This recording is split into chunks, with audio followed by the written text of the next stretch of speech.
자, 그러면 우리가 이제 HTML을 작성하는 방법을 배웠는데 CSS라는 건 뭐냐? 아까도 말씀드렸죠? CSS라는 건 스타일링이라고 말씀드렸습니다.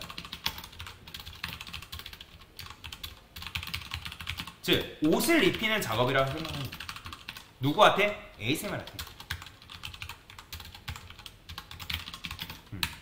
이런 식으로 여러분들이 이해를 하시면 돼요. HTML한테 옷을 입히는 작업이 바로 뭐다? CSS다. 자, 그러면 밑에 우리가 지금 신경 쓰지 못했던 이 CSS라는 녀석이 있는데요. 자, 그러면 이 CSS한테 제가 이런 식으로 한번 써볼게요. 아직 여러분들이 배우진 않았지만 제가 중괄호로 써볼게요. 중괄호. 그 다음에 엔터를 쓸 거예요. 그 다음에 여기다가 백그라운드.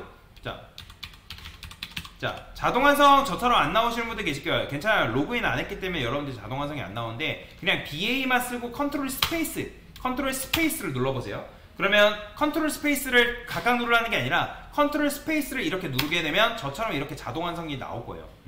자, 그래서 백그라운드 컬러라는 게 이런 식으로 나올 건데, 자, 백그라운드 컬러라는 거는 배경색을 의미합니다. 그 다음에 콜론 쓴 다음에 레드, 그 다음에 세미콜론. 이게 바로 CSS를 작성하는 코드 규칙이라고 보시면 돼요. 콜론, 세미콜론. 자, 이 뒤에 있는 세미콜론은 뭐냐면 여러분들이 문법을 썼으면 문법의 마침이라 보시면 되는데, 우리가 마치 안녕하세요 쓴 다음에 온점 찍은 거랑 똑같다고 보시면 돼요. 그러면 이제 이렇게 써줘야지만 인식이 되는데, 자, 백그라운드 컬러는 아까도 말씀드렸지만 배경색이라고 제가 말씀을 드렸어요. 근데 자, 지금 우측에 보면 뭔가 배경색이 변경된 게 있다 없다? 없다라는 거예요. 우리가 배경색을 레드라고 줬는데도 불구하고 우측 렌더링된 화면에서는 어떤 게 빨간색으로 변한 게 없다라는 거죠. 그러면 지금 얘는 정상적으로 작동하고 있다 없다? 정상적으로 작동하고 있지 않다라는 거예요.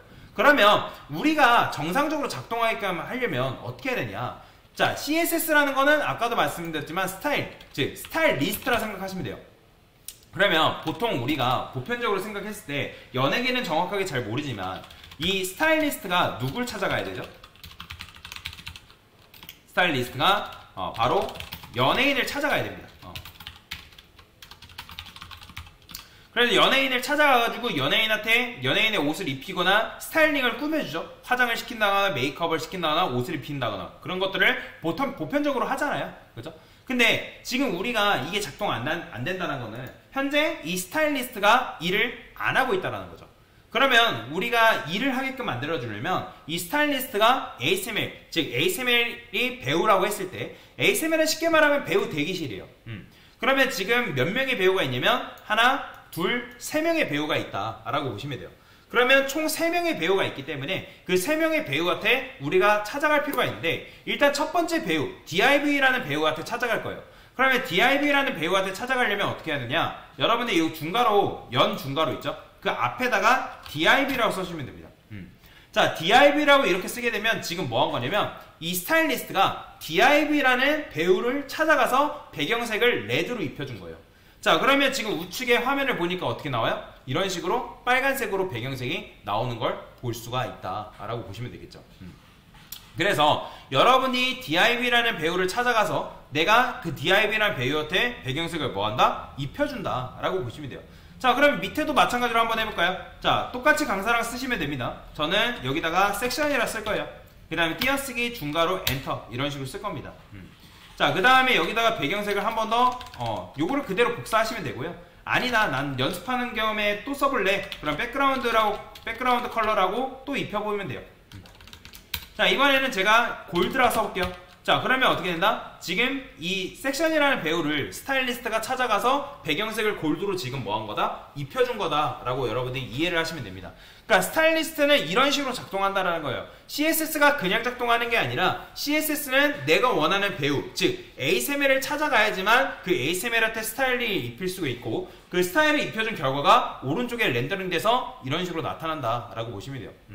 그래서 이런 식으로 웹사이트에서 여러분들이 뭔가를 만들게 되면 이런 것들, 뭐 네이버에 보면 이렇게 초록색이 나오고 이미지가 나오고 이런 글자가 굵고 이런 것들이 다 뭐냐면 바로 CSS를 통해서 스타일을 입혀줬기 때문에 이런 것들이 가능해진 거다라고 여러분들이 이해를 하시면 됩니다. 자, 그러면 마찬가지로 여러분들이 내부라는 메뉴한테 가고 싶다. 그럼 어떻게 하면 된다? 여기다가 내부 쓴 다음에 중괄호를 쓰시고요. 그 다음에 마찬가지로 또 백그라운드 컬러 이거를 그대로 복사하시면 돼요. 복사를 해서 저는 이번에는 그린이라 써볼게요. 그럼 어떻게 된다? 내부를 감싸준 이 메뉴가 초록색으로 나오는 걸 볼 수가 있다. 그래서 정리하면 여러분들이 CSS라는 거는 일단 ASML이 필요하고 ASML을 찾아가야지만 그 ASML한테 배경색을 입혀주는 게 가능하다라는 거죠. 근데 이런 스타일링 속성은 한 가지만 있는 게 아니라 엄청나게 많이 있습니다. 그러면 엄청나게 많은 수백 가지 수천 가지의 이 스타일을 다 외워야 되냐? 아니에요. 외울 필요 없습니다. 자, 제가 처음에 여러분들 공부하실 때 만약에 내가 처음에 HTML, CSS를 접근하고 싶다 그러면 절대 외우지 말라고 합니다. 코드는 외워서 하는 것도 있겠지만 결국에는 반복 학습이기 때문에 여러분들이 자연스럽게 하다 보면 자연스럽게 몸에 터득되는 거예요. 자, 그래서 여기도 마찬가지예요. 자, 여기에 뭐가 있냐면 내가 글씨 크기를 키우고 싶다. 그러면 사실 여러분들이 영어를 조금만 할 줄 알면 이런 것들이 가능한데, 자, F라고만 검색해도, 자, 폰트, F에 관련된 게 굉장히 많지만, 자, 폰트라고 한번 써볼까요? 자, 폰트라고 썼는데 안 나오시는 분도 계실 거예요. 괜찮아요. 컨트롤 스페이스 치면 이렇게 나옵니다. 자, 그러면 여기에 뭐가 있냐면 폰트 사이즈라는 게 있어요. 폰트 사이즈. 폰트 사이즈라는 거는 말 그대로 글씨의 크기를 말하는 건데, 제가 여기다가 20픽셀을 써볼게요. 자, 20픽셀이었으니까 글씨가 아까보다 조금 더 커졌죠? 자, 좀 더 확연하게 보기 위해서 제가 100픽셀이라 쓸 거예요. 자, 100픽셀이라 쓰니까 글씨 크기가 확연히 이런 식으로 커지는 걸 볼 수가 있죠. 그러니까 폰트 사이즈라는 거는 글씨의 크기를 키우는 속성이다 라고 여러분들이 이해를 하시면 됩니다. 뭔 말이 이해되죠? 자, 그 다음에 여기다가 폰트 웨이트라는 것도 있는데, 폰트 웨이트라는 거는 글씨의 굵기예요. 그러면 여기다 볼드라 쓰게 되면 볼드는 여러분들이 해당 글씨를 굵게 만드는 것도 가능하다라고 보시면 돼요. 이런 식으로 작동하게끔 되어 있다는 거. 어려운 거 아니에요. 메커니즘 자체가 이런 식으로 작동하고 있기 때문에 이렇게 만드는 게 가능하다라고 보시면 돼요. 자, 그 다음에 지금 저는 여기다가 아티클이라고 하나만 더 써볼 거예요. 아티클. 아티클 하나 써볼 건데, 자, 이번에는 뭘 해볼 거냐면 여기다가 마찬가지로 아티클이라는 녀석을 검색을 할 거예요. 자, 근데 여러분들이 배경색을 아티클 안에 아무것도 없는데 여기다가 여러분들이 색상을 예를 들어서 블루라고 반영했어요. 나온다 안 나온다? 나오지 않는다라는 거예요.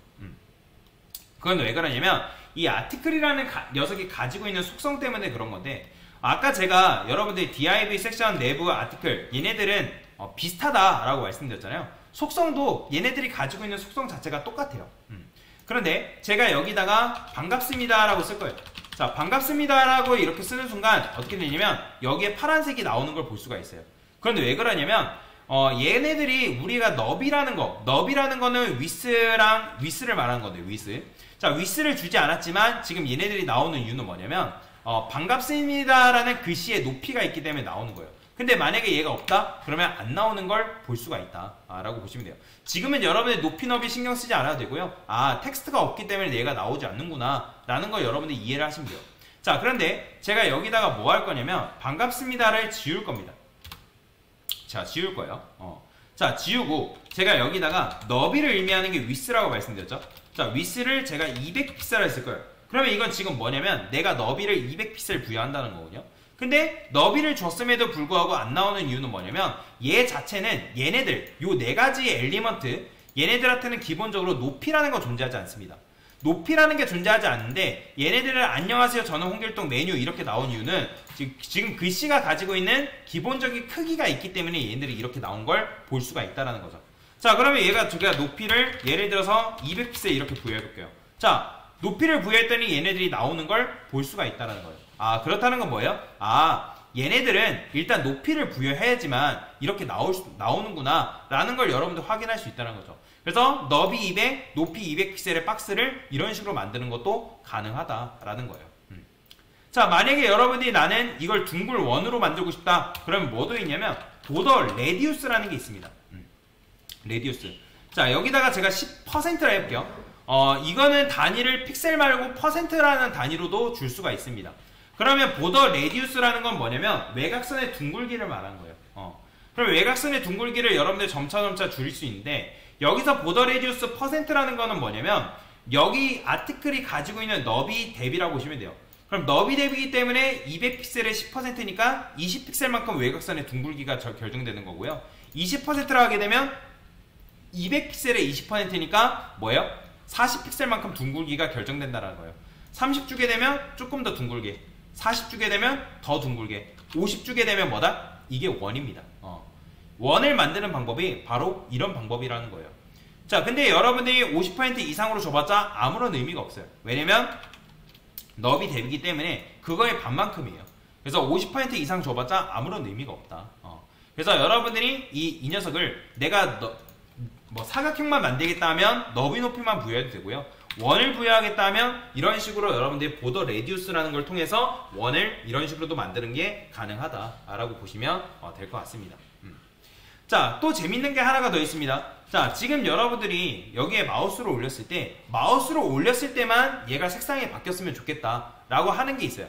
자, 그러면 여기에다가 뭘 줄 수 있냐면 아직 여러분들이 여기다가 제가 뭐라고 할 거냐면 백그라운드 컬러라고 한번 써볼 거예요. 자, 백그라운드 컬러를 얘가 여기다가 퍼플이라 써볼 건데, 자, 이게 재밌는 게 뭐냐면, 자, 코드라는 거는 참고로 여러분들, 코드라는 거는 무조건 코드는 위에서 아래로 순차적으로 실행됩니다. 이거는 모든 프로그램 언어, HTML, CSS도 마찬가지예요. CSS, HTML을 제외하고 코드는 무조건 위에서 아래로 순차적으로 실행되는데, 그게 무슨 말이냐? 여러분들이 지금 아티클을 뭐 한 거예요? 2번 찾아간 거예요. 이때 한 번, 이때 또 한 번.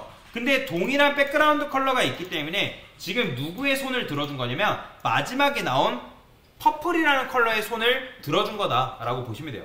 그러면 이제 블루라는 녀석은 일을 안 했냐? 아니에요. 얘도 마찬가지 일을 하고 있었어요. 일을 하고 있었지만 지금 얘가 원래 반영돼 있었지만 나중에 나온 녀석을 CSS가 손을 들어줬기 때문에 퍼플이라는 녀석이 이런 식으로 반영된다는 거죠. 근데 여기다가 제가 이번 뭐 해볼 거냐면 이 뒤쪽에다가 아티클 바로 뒤에다가 콜론한 다음에 호버라는 걸 쓸 거예요. 호버. 자, 호버라고 쓰니까 지금 이 퍼플이라는 녀석이 어떻게 되세요? 파란색으로 다시 바뀐 걸 볼 수가 있다는 거예요. 그러면 지금 이 녀석은 일을 하고 있다, 안 하고 있다? 일을 하지 않고 있다라는 걸 여러분들이 확인할 수 있다는 거예요. 그러면 이 호버라는 개념은 언제 일을 하게 돼 있냐? 자, 보세요. 자, 제가 이 파란색 원에 때 마우스를 올릴 거예요. 자, 보시나요? 마우스를 올리는 순간 일을 하게끔 되어 있다는 거죠. 이 호버라는 건 뭐냐면 마우스를 올렸을 때라 그런 의미라고 생각하시면 돼요. 그래서 내가 마우스를 올리지 않았을 때는 이렇게 일을 하게끔 만들다가 마우스를 올렸을 때 이런 식으로 작동하게끔 만드는 것도 가능하다라는 거죠. 그래서 이런 식으로 여러분들이 CSS 스타일링을 자유자재로 입히는 게 가능하다는 거예요.